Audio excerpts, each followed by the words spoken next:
So much for joining us tonight. Thank you, Sandra, for having me, and good evening, viewers. Well, when you look at the general state of affairs currently, 5 schools striking in a space of, a week, what do you make of it? Would you say it is a spillover effect of the COVID-19 pandemic? I think these are early warning signs that whoever is managing any education institution, right from secondary to higher education, should get ready for this happening. And what should be done now is to have a paradigm shift and don't do things the way they were done in the past. Factually, there is no school without students. If students are in the school, that is the school. But oftentimes we are applying administrative styles and management styles of the past that we are putting these learners at the peripheral, and we are not listening to them. So these learners should be treated as stakeholders so that we listen to them. If the structures in the school systems were working like the prefects, the heads of discipline, the deputy head teachers, the head teacher would have got feelers that students are planning for a strike.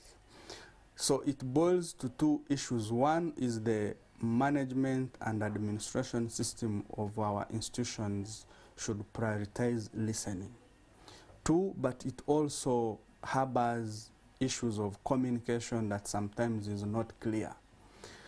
I would implore all managers of schools, these are head teachers and principals, to be accessible. Students should be able to tell their grievances to those that keep with them.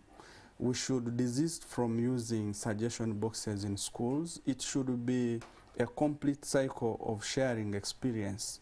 And we should also know that these are the students generally who spent close to 2 years in homes, of course manifesting lots of indiscipline because they were exposed to a new environment.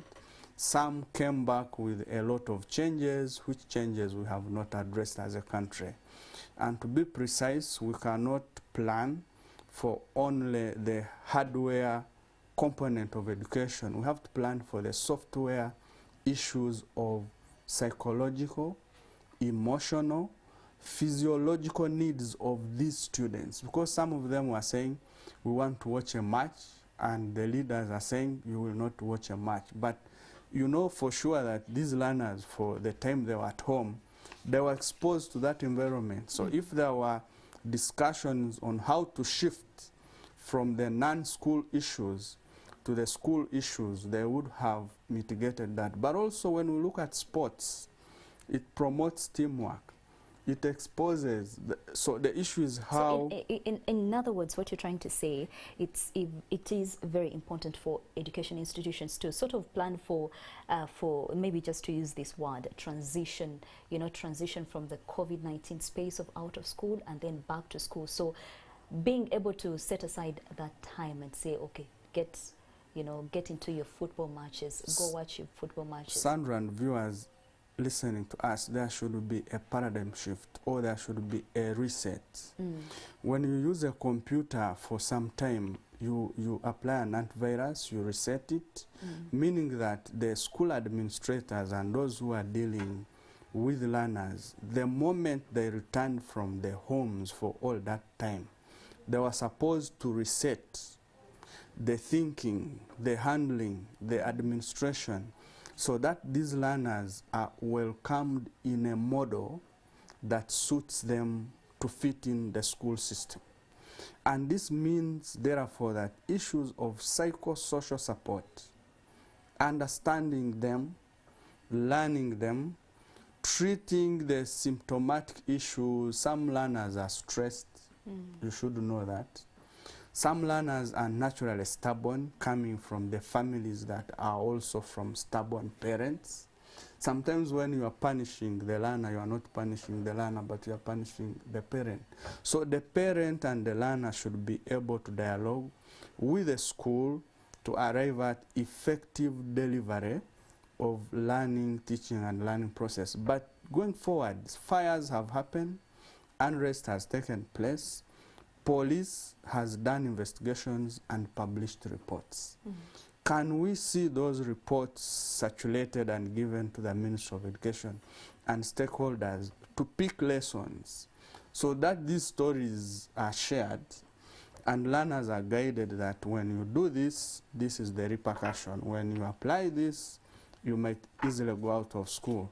But I want to tell you that as learners return, some of them have not yet understood the value of education, and it should be a complete cycle that we should continue moving along with, so that there is value for money, there is accountability, there is continuous engagement, because there cannot be a school without students. I want to repeat it. A school is a school because of students. So we have so they're key stakeholders. They're key stakeholders. We have to stick to the school rules and regulations. We have to stick to surveillance. We have to stick to corrective measures of dealing with students, but not imprisoning them and imprisoning their mind. Things have changed. These children or students are exposed. They know what is due for them, but as they claim for it, they shouldn't be destructive, and that's the reason we have to engage them right up to the university, and strikes will be cured that way. It will be a thing of the past. Very much. All right. Thank you so much, Mr. Patrick Kaboyo, who is the Technical Advisor, Education Advocacy Network, speaking to us about the recent state of affairs of schools going on strike. We've had 5 in a space of 1 week. Now we do turn to you, and we ask you to share with us your comments on the growing number of school strikes that are currently happening in the country. Once again, we ask you to share with us your views on the growing number of school strikes